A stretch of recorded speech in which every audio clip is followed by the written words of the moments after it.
Hey there, Jacob here, Firebrand Astrology, Tarot and Healing. Hope you're well, etc. and all of that. It is the reading for the 31st of October, Halloween, all the way through to Sunday the 6th of November. So,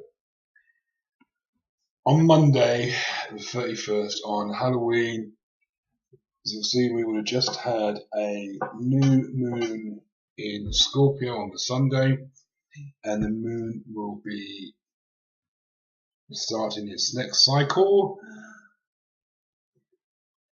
to go around all of the zodiac signs again from new, and we will have the Sun and Mercury and the Moon all in Scorpio, the sort of sign of deep transformation, death, the underworld, intensivity, sex, all of these things,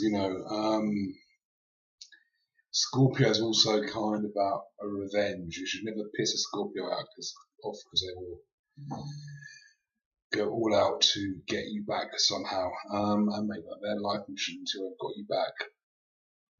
We have the Sun, Mercury, and the Moon trining the Pisces energy of the South Node and Neptune.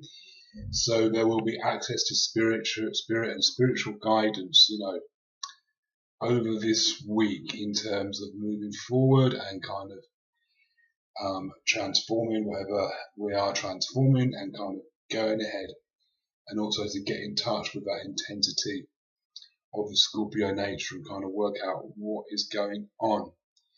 We have Venus and Saturn conjunct for a couple of days.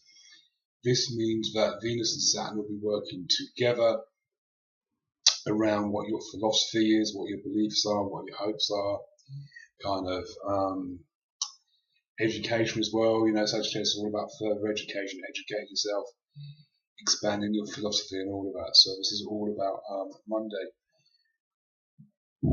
We have Mars moving away from Pluto now,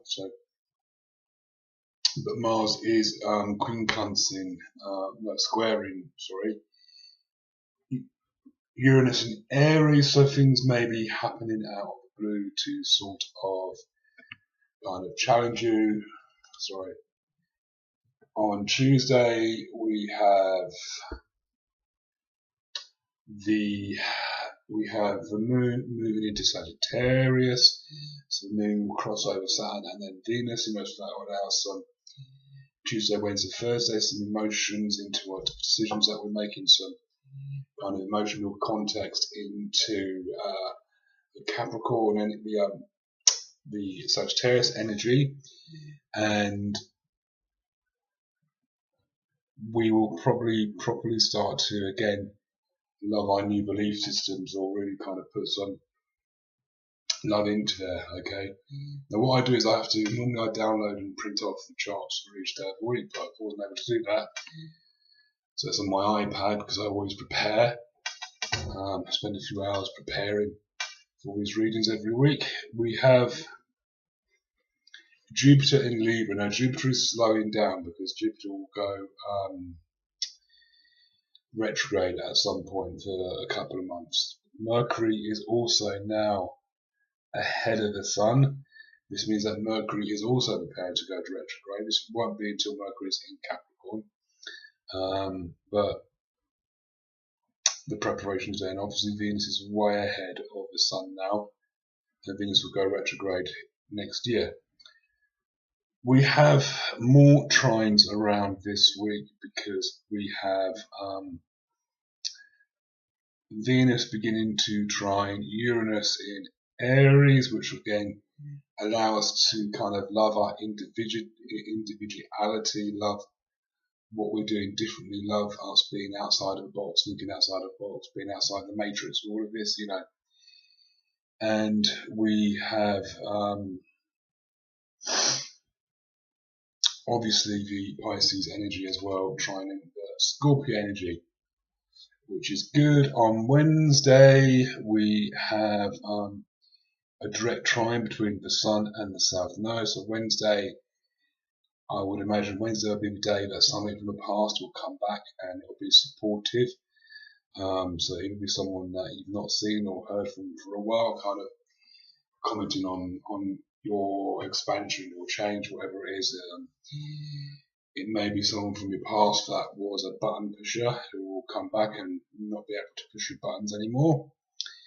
We have the moon crossing Saturn and Venus on the 3rd of November, which again means kind of some emotions into the Sagittarius energy and kind of beginning to really feel that. But we still have a bit of a square between Saturn and Venus and Neptune and the South Node. So there is that little bit about are we believing what Spirit is telling us? Are we believing our intuition? Are we believing what guidance we're getting? Or are we second guess it in somehow, in some way? Because we have the North Node in Virgo, which is all about reality and analysing too much. So that is part of the square. So we have to really look at, is that what's going on? Thursday sees the moon briefly trine Uranus, so that is again about us really kind of putting some emotion and some nurturing into our new identity and stuff like that. On Friday, the moon moves into Capricorn, not its favourite place, which is going to cross Pluto and cross Mars. So any kind of clashes or upsets or arguments or antagonism is going to happen Friday, Saturday when the moon is in Capricorn. The moon will sextile both the Pisces and the Scorpio energy, so there will be guidance from Spirit there. There will be the ability to step back a little bit,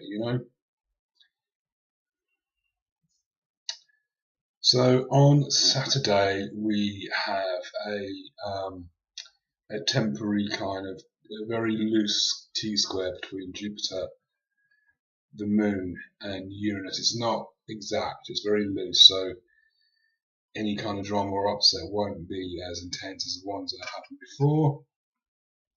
When we get to the end of the week, Sunday, the moon will move into Aquarius, so by next Sunday, at the end of the week, we'll be emotionally detaching from what's happened over the week, and we will be able to kind of look at what's going on. We have Venus trining Uranus, which is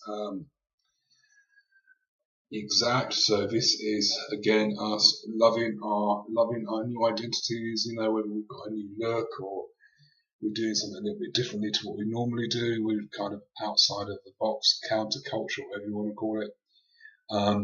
Or will we be able to kind of put some sort of love into that? Okay, let's see what the gods and titans say.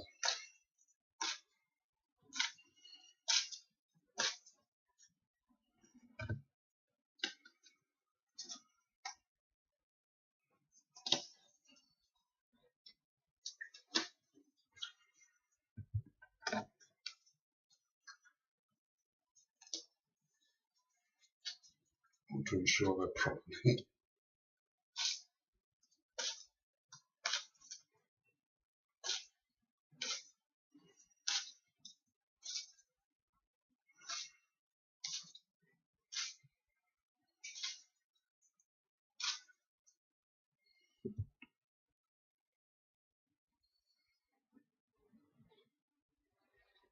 This is ridiculous.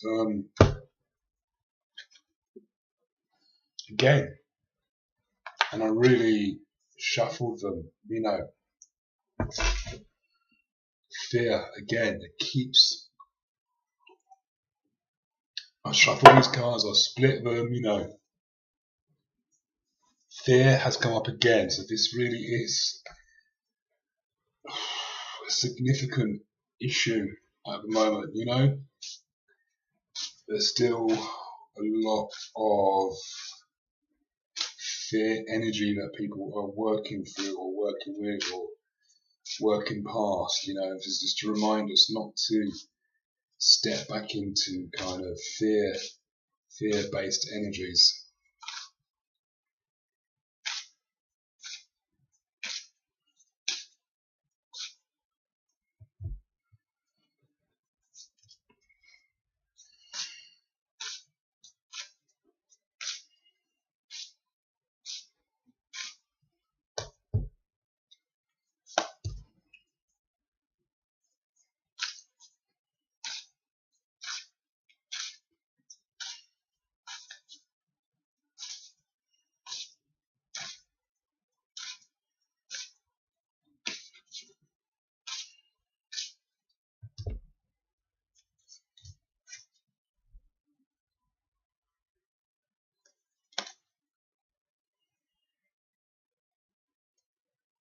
Okay, so we have the Five of Wands, the Six of Pentacles, and the Two of Swords. Okay, so this, I was kind of thinking about the American election while I was shuffling there. So we're building up towards the election in America, and the choice is, at the moment, with the current reality, you know, the North Node in Virgo, is the choice between two candidates. Now, both candidates, the election is basically fear of which one is worse than the other one and vote for the one that's less worse. You know, but the Two of Swords are saying this is about a choice that we're making. Now, are we going to go down the new path, or are we going to stay on the old path? You know, the old path of disempowerment, of keeping the system the same, not challenging it, you know, or do we go down the new path of changing the system and starting afresh with a new play? And the Six of Pentacles is about holding back and being, you know, the ability to be generous, to receive or give, you know, and again, a lot of what's been going on is all about people taking something away, you know. So the immigrants are coming to take things over. These people are coming to take things away. The gays are coming to take away the straight rights. The transgendered people are taking this away from people. There's a whole fear-based paradigm of this group is trying to take something from this group. Now, the bigger picture is there is 1% of the population who are in control of the world, and this is what we need to be focusing on, toppling and coming together, all of us coming together to create that new paradigm, to create that new generosity of the planet, you know, of it being based on fairness and justice and stuff like that. You know, and the kind of Five of Wands is the conflict that's going on. You kind of, the groups all fighting each other, you know, for, you know, there's a guy at a table and there's a pie, yeah, and the guy has 80% of the pie, yeah, and then all the other people around the table, he's like, well, this 20% is yours, and the reason that it's only 20% because these people's fault and these people's fault. So everyone's fighting each other for the 20% of the pie because they believe that they've only got 20% because of the other people, while the other guy's got 80% of the pie. And all this conflict that's going on is because of that, basically, you know, and the whole fear thing, you know, really false expectations appearing real. And it really is about the higher consciousness illuminating on what's going on. And this is for your own individual life as well. Where is there fear in your life? Where is there fear that someone is taking something from you, or you're giving stuff that you can't give, or too much for you to give? You know, where are you scared of being disempowered? Where are you scared that, people have power over you, or more power over you? or are you scared that there needs to be conflict in your life? All of this is about what we're trying to release, or what we're going through to release at the moment. Okay, thank you.